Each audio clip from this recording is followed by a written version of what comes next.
Assalamualaikum warahmatullahi wabarakatuh. Di materi terakhir ya, kalian sudah belajar cara mandiri terkait dengan bagaimana kendali motor induksi bisa diimplementasikan ya. Ada banyak blok diagram di materi sebelumnya. Silakan bisa dipahami. Mungkin nanti akan kalian temui juga mungkin beberapa nanti di praktikum gitu ya, karena supaya bisa terlihat efeknya itu kan memang bagusnya kalian simulasikan memang ya, bisa menggunakan Simulink atau menggunakan software lainnya gitu ya.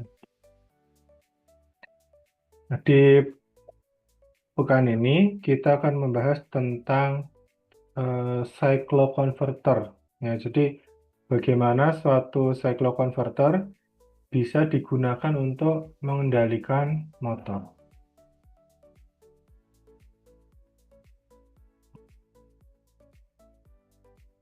Oke. Nah, kita refresh lagi ya pengetahuan terkait cycloconverter ya. Mungkin di mata kuliah mesin listrik kalian juga sudah pernah belajar. Jadi cycloconverter itu konverter AC ke AC ya. Jadi listrik AC dirubah ke listrik AC dengan parameter tertentu gitu ya. Parameter variabel yang bisa kita atur ya. Kita bisa mengatur tegangan RMS-nya, kita juga bisa mengatur frekuensinya. Tuh.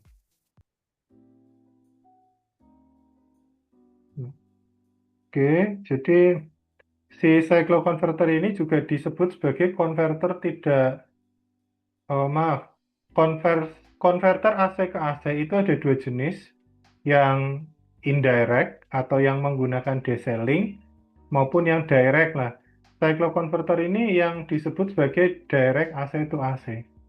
Ya. Sedangkan konverter yang konvensional katakanlah ya, nah ini membutuhkan DC-link ya. Jadi kan umumnya kita punya AC, kemudian kita arahkan ya. Setelah disearahkan baru kita nanti eh, inverse lagi gitu ya. Dari AC, dari DC ke AC. Nah, AC, DC, AC lah. Konvensionalnya seperti ini, umumnya seperti ini ya, menggunakan DC-link. Untuk konverter AC ke AC yang indirect yang menggunakan DC-link ya, di sini membutuhkan kapasitor. Ya, karena kan di apa namanya?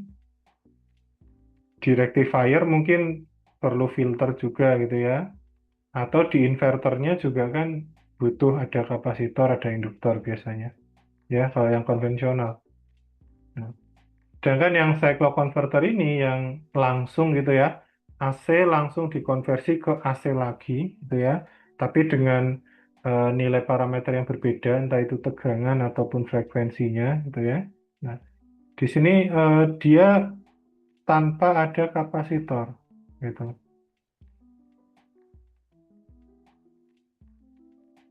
Ya keunggulannya apa? Dia berarti delay-nya jadi lebih kecil ya, bisa dikatakan nggak ada.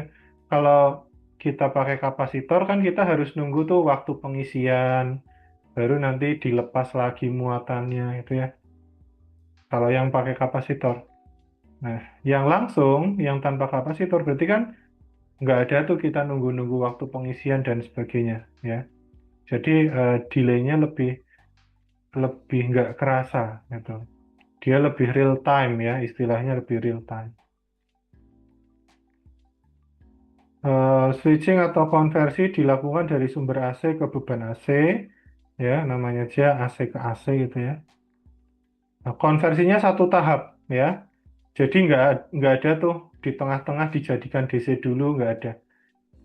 AC yang parameternya fix tetap yang kita dapatkan dari entah itu PLN atau dari eh, generator sinkron misalnya, yang dia itu AC, ya, langsung dirubah ke listrik AC dengan parameter lain. Kita bisa ngatur tegangan, bisa ngatur frekuensi, ya. Kan poinnya di situ ya. Dalam konteksnya teknik pengendalian, poinnya kan di situ. Kita mengatur tegangan atau frekuensi, gitu ya. Nah, kalau kalian masih ya diingat-ingat lagi ya yang materi sebelumnya ya, untuk bisa mengendalikan torsi ataupun kecepatan motor, nah itu kan yang dirubah-rubah sebenarnya tegangan atau frekuensi inputnya, ya, satu dayanya, itu yang kita rubah-rubah. Ya, sehingga di sini salah satunya cycloconverter merupakan konverter yang potensial untuk digunakan sebagai pengendalinya gitu ya, sebagai aktuator pengendalinya. Nah, cycloconverter merupakan perangkat elektronika daya yang mengubah daya AC dengan frekuensi tetap, misalnya 50 Hz yang kita punya, menjadi daya AC dengan frekuensi yang lebih rendah. Nah, jadi cycloconverter itu bisa mengurangi frekuensi, nambah nggak bisa ya, dia mengurangi frekuensi. Keunggulannya apa? Tanpa deseling, rugi-rugi semakin rendah. Karena semakin banyak peralatan yang digunakan,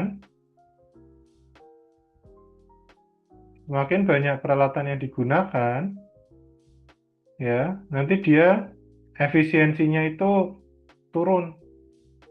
Misal ini efisiensinya 90%, yang kedua efisiensinya 90%. Kalau cuma pakai satu kan ya kita dapat 90%. Tapi kalau kita pakai dua berarti 90% dikali 90%. Sisa 81%. Dikali ya. Efisiensi satu dikali efisiensi dua. Ya.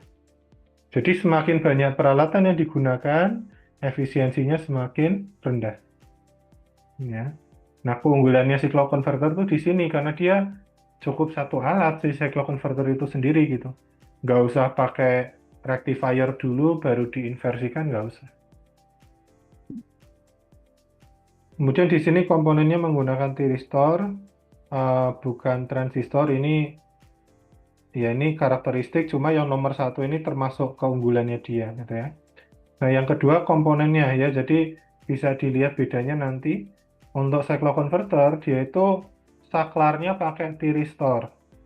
Sedangkan inverter biasa itu kan pakai transistor ya, biasanya MOSFET atau IGBT. Ada yang juga pakai IGBT, tapi eh, biasanya sih umumnya pakai MOSFET kalau yang di buku-buku yang biasanya kita pakai gitu. Kemudian komutasi natural. Saklar SCR, saklar City Restore ya, mati dengan sendirinya saat gelombang tegangan AC melewati titik nol. Ini disebut line commutated. Jadi thyristor ini kita hanya perlu nyalakan aja. Kayak kalian pakai push button gitu. Cukup dinyalakan, nanti dia matinya mati sendiri. Ya.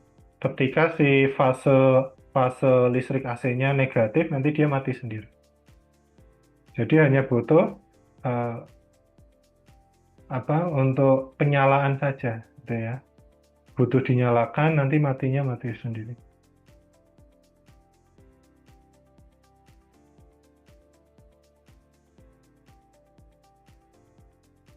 Bentar, kita punya gambar nggak ya? Oke, ada. Nah, balik ke sini. Cycloconverter banyak digunakan dalam kendali kecepatan motor induksi pada industri karena kemampuan starting motor daya tinggi pada beban penuh pada kecepatan yang lambat. Nah, jadi dengan cycloconverter ini kan bisa diatur ya. Kita untuk starting mungkin pakai low speed tapi torsinya yang lebih besar dan sebagainya. Atau untuk mengurangi arus starting itu bisa juga dibuat dia speednya lebih rendah, torsinya juga lebih rendah dikit itu. Jadi apa ya? VF-nya yang konstan, rasio VF konstan ya. Untuk mempertahankan flux di celah udara, kita harus mempertahankan VF-nya konstan. Nah, saat starting jangan langsung digaspol ya. Kita muternya pelan-pelan. Nah, ini di cyclo converter ini cocok. Kenapa cocok? Karena kan dia bisa mengurangi frekuensi sumber ya. Dia bisa mengurangi frekuensi sumber sehingga motor induksinya bisa kita nyalakan pelan-pelan.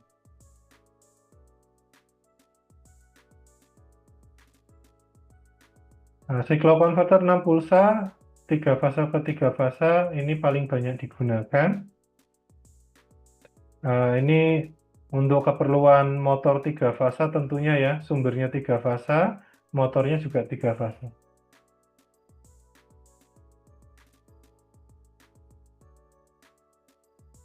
Metode kendali untuk kecepatan motor induksi. Cycloconverter digunakan untuk kendali frekuensi variabel. Kemudian cycloconverter dikendalikan melalui waktu penyalaan sehingga menghasilkan tegangan output bolak-balik. Ya, intinya dia itu lebih ke ngatur frekuensinya. Nah, tapi tadi di awal disebutkan bahwa dia juga bisa ngatur tegangan RMS ya. Jadi untuk mengatur kecepatan si motor itu lebih cenderung dipengaruhi oleh frekuensi. Terus tegangannya untuk apa? Tegangannya itu untuk mempertahankan rasio VF ya. Kita sudah pernah diskusi sebelumnya, jadi ini sistemnya mau VF konstan atau VF variabel gitu. Nah, kalau torsinya mau dipertahankan, berarti VF-nya harus konstan.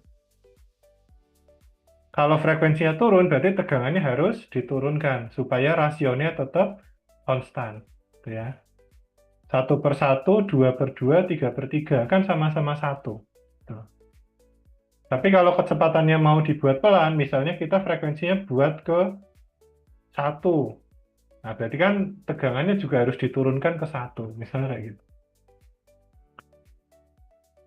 Jadi yang utama untuk kendali kecepatan itu sebenarnya frekuensinya. Si tegangan ini lebih untuk menyeimbangkan torsinya.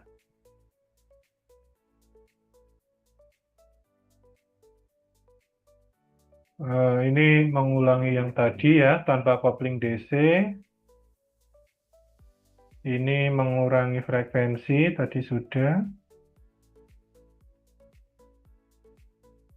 Dalam aplikasi berdaya tinggi, di mana kontrol tegangan dan frekuensi diperlukan, output yang halus dan kontinu, cycloconverter sering digunakan. Ya, jadi cycloconverter ini unggul untuk aplikasi daya tinggi.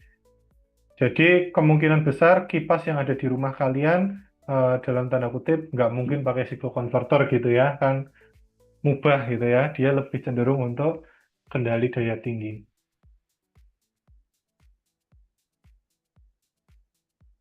Outputnya juga cenderung halus dan continue real time ya, karena minim delay gitu ya.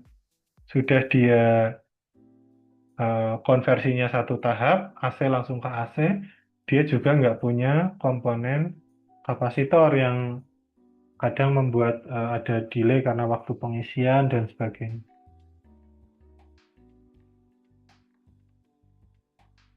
Nah, ini kelemahannya. Yang pertama, dia itu kompleks alias ribet, susah diatur. Ya, ribet, susah diatur. Karena apa?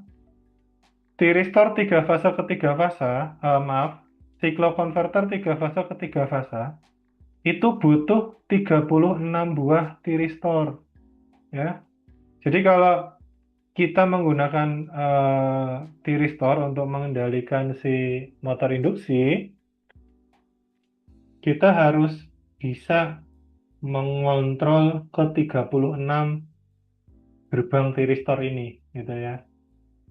Nah, gimana tuh nanti timing diagram dan sebagainya. Nah, itu kalau masalah teknis timing diagram, kalian harusnya sudah dapat di mesin listrik ya. Nah, itu nanti implementasinya kalau kalian pakai cycloconverter untuk kendali motor induksi, ya di situ bagaimana cara ngatur waktu penyalaannya dan sebagainya. Kemudian kelemahannya yang kedua, karena dia apa namanya banyak switch ya, tiristornya banyak sekali, sehingga dia rawan harmonik ya, harmonik. Nah, tapi kalau si harmonik ini dia ada solusinya, ya pakai filter gitu ya. Nah, jadi masalah harmonik ini bisa diselesaikan dengan filter. Jadi ini nanti karakteristik dari cycloconverter.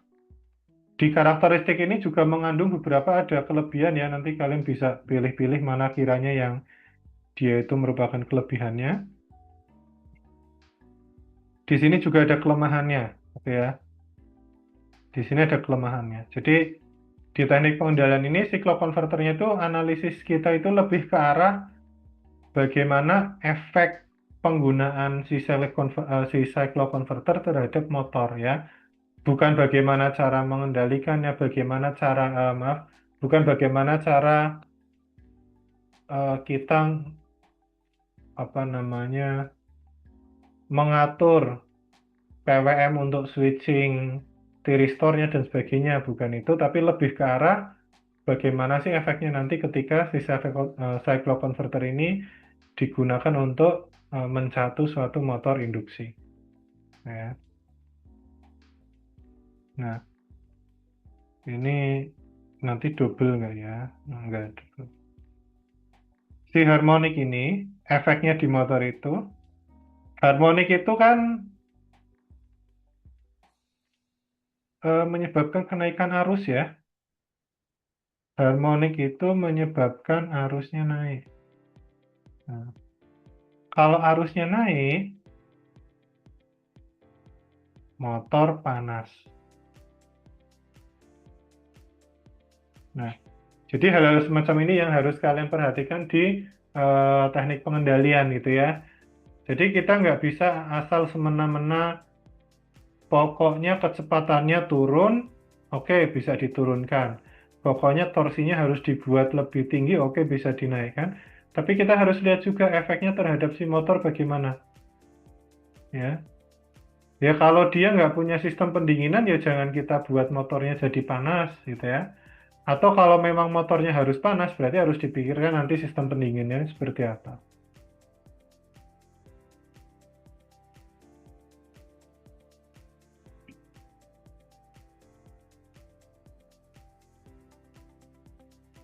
Nah, ini sebagai untuk refresh saja ya, untuk refresh pengetahuan kita terkait cycloconverter ya. Ini ada topologinya. Nah, ini cycloconverter satu fase ya, satu fase ke satu fase. Satu fase ini untuk siklus positif, ini untuk siklus negatif. Ya. Jadi memang kenapa tiristornya banyak? Karena siklus positif punya saklar sendiri, siklus negatif punya saklar sendiri. Ya. Kalau tiga fase ya tinggal dikalikan tiga nih. Tiga fase itu malah tiga fase kan kabelnya tiga ya. Berarti di sini tambah tiristor dua lagi.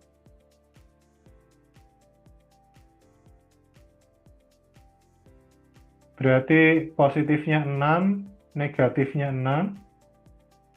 Ini kalau tiga fase. Nah, 6, 6, 12 dikalikan 3. Ya, 36.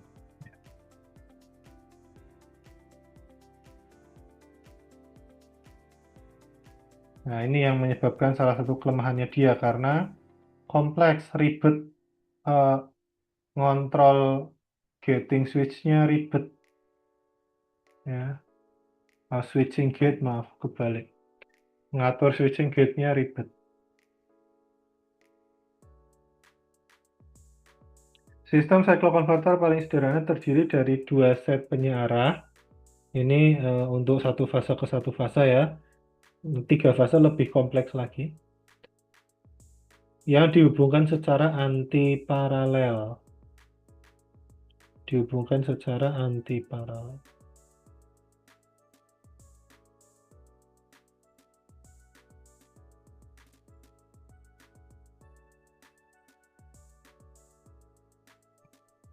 Ya, jadi satunya nanti menyearahkan yang si positif, satunya lagi nanti menghasilkan si negatif.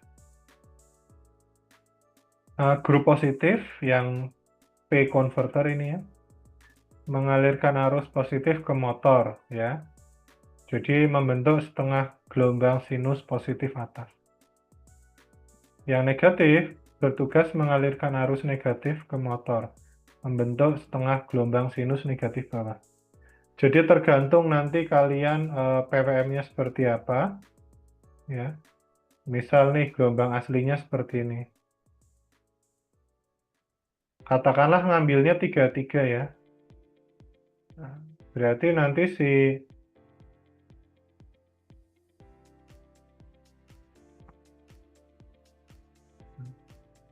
dia jadi positif dulu sampai selesai, baru nanti negatif, baru nanti ini jadi positif lagi, dan seterusnya. Ya. Nah, ini yang menyebabkan dia harmoniknya tinggi, karena ya dia memang positif negatif selayaknya listrik AC ya. Tapi kan kacau ini, ya. Dia nggak sinus murni, makanya dia harmonisanya tinggi. Solusinya apa? Ya diberi filter. Gitu. Ya, nanti kalian buka-buka lagi catatan terkait mesin listrik cycloconverter ya untuk apa namanya ya merefresh bagaimana cara ngatur switching gate-nya. Nah, sehingga nanti di teknik pengendalian ini kalian ya tinggal fokus saja efeknya ke motor itu apa sih kayak gitu. Ya, kalau harmonisa tadi kan efeknya motornya panas ya karena arusnya naik, motornya panas. Nah, solusinya pakai filter harmonik.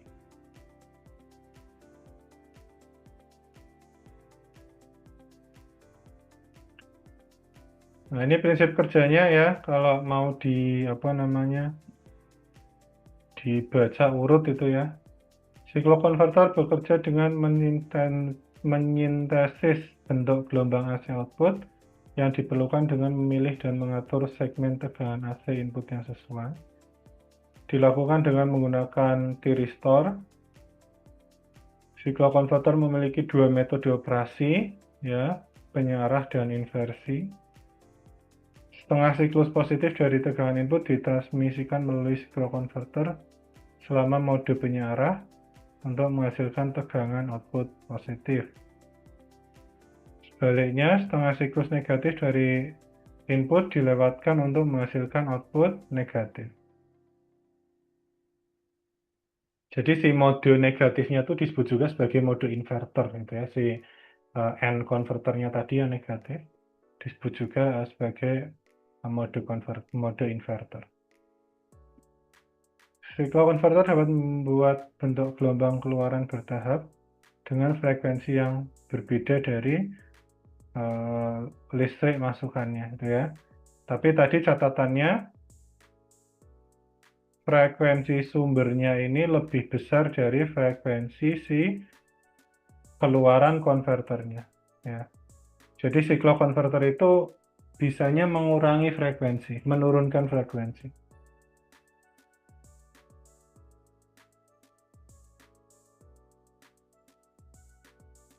Untuk mempertahankan tegangan dan frekuensi output RMS yang tepat, rangkaian kendali menganalisis bentuk gelombang input dan output. Jadi cycloconverter ini berperan sebagai aktuator gitu ya, sebagai eh, keran. Seberapa banyak sih tegangan yang mau dikirim ke motor, seberapa banyak arus yang mau dikirim ke motor. Nah, sistem kendalinya berperannya apa? Berperannya untuk ngambil feedback nih. Apakah kecepatannya sudah cukup diturunkan atau malah kebablasan? Kalau cukup, berarti kan stop di situ ya, frekuensinya dijaga tetap. Kalau dia malah bablas terlalu pelan, nah berarti nanti frekuensinya dinaikkan. Ya. Caranya dengan apa? Dengan menentukan sudut penyalaan. Nah, ini sudut penyalaan ini juga kalian dapatkan di mesin listrik ya.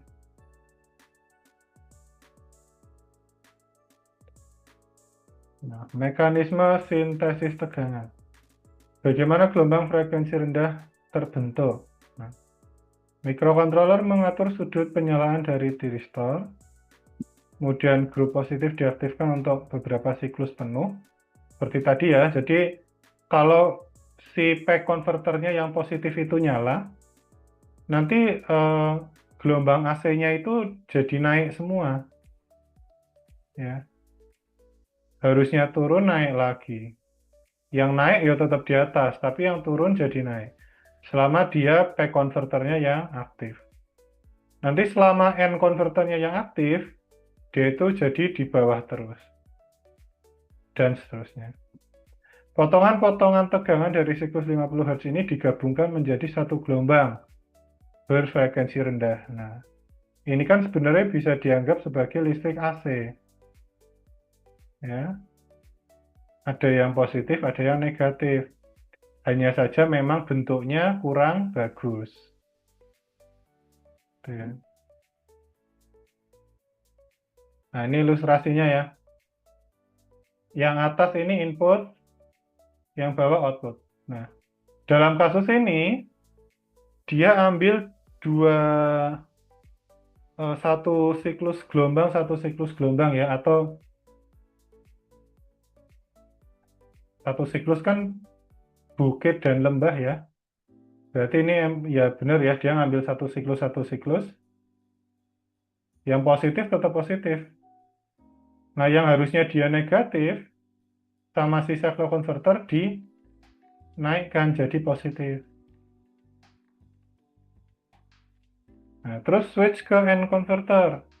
Yang harusnya positif, dia diturunkan jadi negatif. Yang sudah negatif ya tetap negatif. Dan seterusnya ya. Jadi ini ngambil satu siklus ya. Satu bukit, satu lembah, dijadikan positif semua atau dijadikan negatif semua. Nah, kalau lihat dari sini kan ini malah RMS-nya cenderung kotak gitu ya. Nah, di sini cenderung rata, jadi bukan sinus murni. Nah, ini yang menyebabkan dia itu harmonisanya tinggi.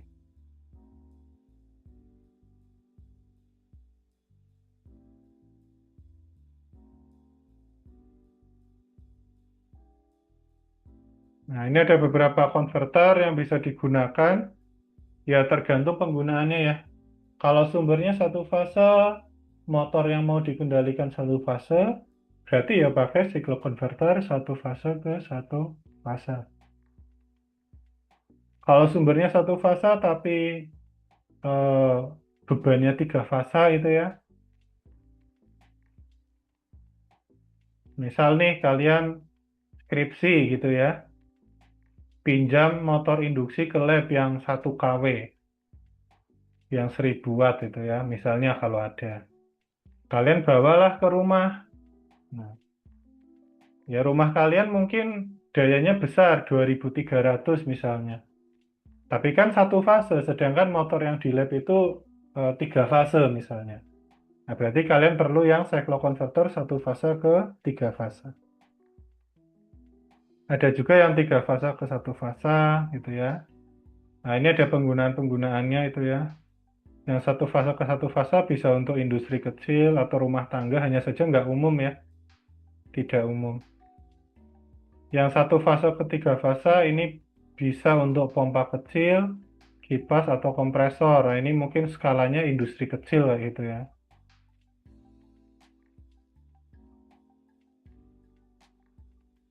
Nah, ini kipas kipas kandang ayam itu, peternak ayam itu, kipasnya itu 3 fasa. Nah, mungkin kalau kalian nanti mau merintis gitu ya, mau merintis usaha kandang ayam, kalian pakai kipas 3 fase, tapi belum sempat nih mengajukan pemasangan instalasi baru ke PLN. Kalian cuma di situ ya cuma ada rumah kalian misalnya dayanya besar tapi 1 fase gitu. Nah, bisa diakali dulu menggunakan cycloconverter 1 fasa ke 3 fasa. Sambil nanti nunggu instalasi 3 fasenya PLN masuk gitu ya. Nah, bisa diakali dengan ini yang cycloconverter 1 fasa ke 3 fasa. Ada juga yang cycloconverter 3 fasa ke 1 fasa. Nah, ini biasanya dipakai di alat las gitu ya.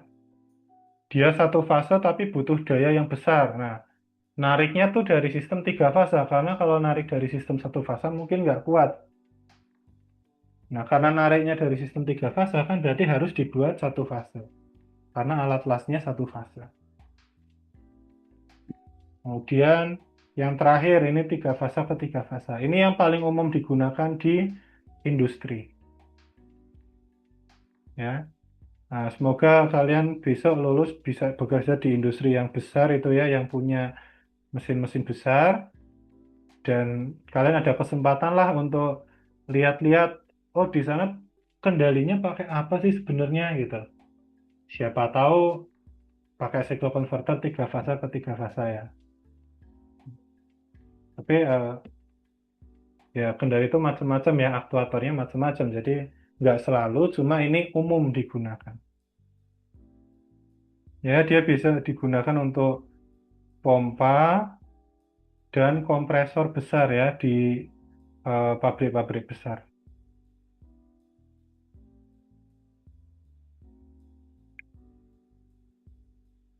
Nah, dalam penggunaannya, ya, dalam penggunaannya, si cycloconverter ini kan tadi sudah disebutkan ya, dia itu bisa untuk mengurangi frekuensi ya, tidak menaikkan frekuensi tapi menurunkan frekuensi.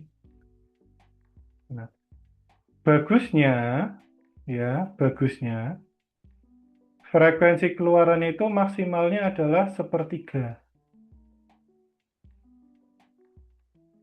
ya, sepertiga. Maksudnya jangan lebih rendah dari itu ya, jangan lebih rendah dari itu. Karena kalau semakin rendah, berarti dia itu menggabungkan siklus yang lebih banyak. Misalnya ini 5 siklus ya. Nah, semakin banyak yang digabungkan,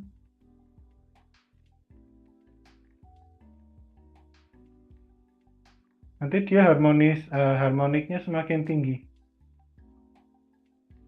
Kan semakin nggak karuan toh bentuk gelombangnya. Semakin mendekati kotak malah nanti, bukan sinus lagi, malah mendekati kotak. Ya. Jadi bagusnya ya frekuensi keluarannya itu sepertiga dari frekuensi sumbernya. Jangan lebih rendah dari itu. Nah, jika PLN itu frekuensinya 50, sepertiganya itu berarti berapa? 15 masih mendekati lah. 15 kali 3 itu 45 ya. 16 kali 3 itu berapa? 32, 48. Masih oke.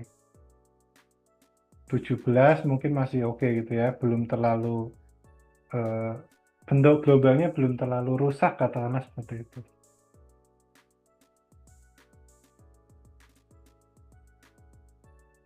Ya. Kalau dipaksa lebih dari itu, harmonisannya semakin dominan. Nah, ini motornya bisa bergetar hebat. Motornya bisa bergetar hebat. Ya. Nah, karena kan apa namanya, di materi kita sebelumnya yang membahas tentang itu medan putar, Medan putar itu kan terbentuk akibat adanya gelombang sinusoidal 3 fase. Nah, kalau gelombangnya sinusoid murni, medan putarnya itu mulus gitu ya, muternya mulus. Nah, tapi kalau semakin gelombangnya tidak sinus, semakin kotak, pokoknya semakin menjauh dari sinus gitu ya, nah itu nanti medan putarnya dia nggak stabil. Efeknya ya motornya goyang, torsinya nggak kontinu, nggak stabil, dan sebagainya. Nah, oke, materi kita sampai di sini dulu untuk hari ini.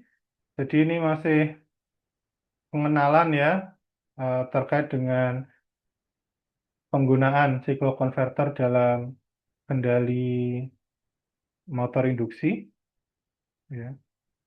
Terima kasih atas kehadirannya. Silakan nanti bisa dipelajari lagi ya. Semoga bermanfaat, bisa dipahami. Saya akhiri. Assalamualaikum warahmatullahi wabarakatuh.